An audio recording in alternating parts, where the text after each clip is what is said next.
Bwana, mchezaji hatari zaidi na mshambuliaji wa JS Kabylie Ayman Mahious, usajili wao mpya ambao wameufanya katika dirisha kubwa la majira ya kiangazi kutoka katika klabu ya Yvonne Sport ya pale Switzerland, alishaekwa kiganjani, alishatiwa mfukoni miaka miwili nyuma na Dickson Job pamoja na Ibrahim Baka kwenye fainali ya pili ya kombe la shirikisho la Africa CAF Confederations Cup hapo Algeria, ambako Young Africans wanakwenda kukutana na JS Kabylie. Baka pamoja na Job walimtia mfukoni Ayman Mahious kwenye fainali ya pili akiwa na kikosi cha USM Alger chini ya mtaalamu Abdelhak Benchika. Sasa ukijaribu kuangalia hapo, huyu ni miongoni mwa washambuliaji hatari ambao kila hapa na pale Dickson Job pamoja na Ibrahim Baka walishafanikiwa kuwa contain kwenye situation tofauti. Most notably, wengi mtakuwa mnamfahamu mtu anaitwa Serhou Guirassy.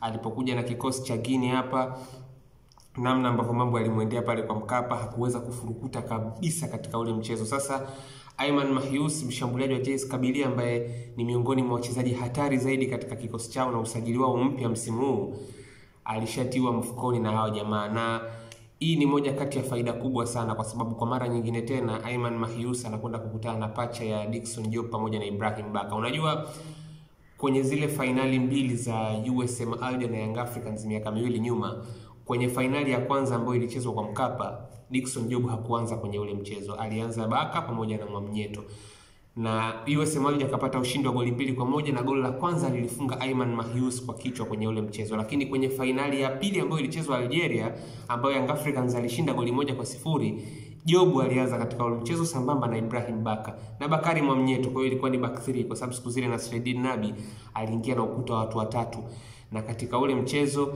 Ayman Mahious alipiga shot on target moja tu ndani ya dakika 90, na ilikuwa ni rebound ambayo ilitokana na mkwaju wa penalti ambayo Zinedine Belaid alifanikiwa kuipiga. Zinedine Belaid ni captain hivi sasa wa klabu ya JS Kabylie, alikuwa na USM Alger. Ile penalti ilipopanguliwa ndipo rebound ikaenda ikaanguka kwa Ayman Mahious, na ndio lilikuwa jaribio lake pekee on target katika ule mchezo, na huyu ni mshambuliaji wa daraja la juu kweli. Kwa hiyo Ibrahim Baka na Dickson Job wanamfahamu vizuri. Uzuri ni kwamba hata wasifu wake unajulikana. Ni mshambuliaji ambaye ana urefu wa mita 1.85. Ni mshambuliaji ambaye anaweza kuact kama link up, kama target man, ana nguvu, anaweza kwenda physical, lakini ni mtu ambaye anafanya movement, sio mshambuliaji ambaye anasimama tu kwenye box. Na uzuri wa center back pairing ya Young Africans ya Dickson Job pamoja na Ibrahim Baka, kila mmoja hapo ana sifa ambazo zinaweza kuendana na mshambuliaji ambaye anaweza kuja katika namna yoyote ile.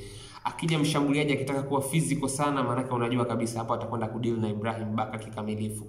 La mshambuliaji akitaka kidogo kuwa elusive, ajaribu kufanya movement, ajaribu kuwa clever zaidi, basi anakwenda kukutana na big brain defender, na inakuwa ni mali yake kwa siku hiyo, na itakuwa ni nafasi nzuri sana kwa wao kuweza kurudia kile ambacho walikifanya katika mchezo wa finali dhidi ya USM Alger miaka miwili nyuma. Walimcontain vizuri, alishia kupata shot on target moja peke yake. Hakuwa na mechi nzuri kabisa, alikuwa na very tough game, na ile ni mechi ambayo Young Africans, tukumbuke, walikuwa ugenini.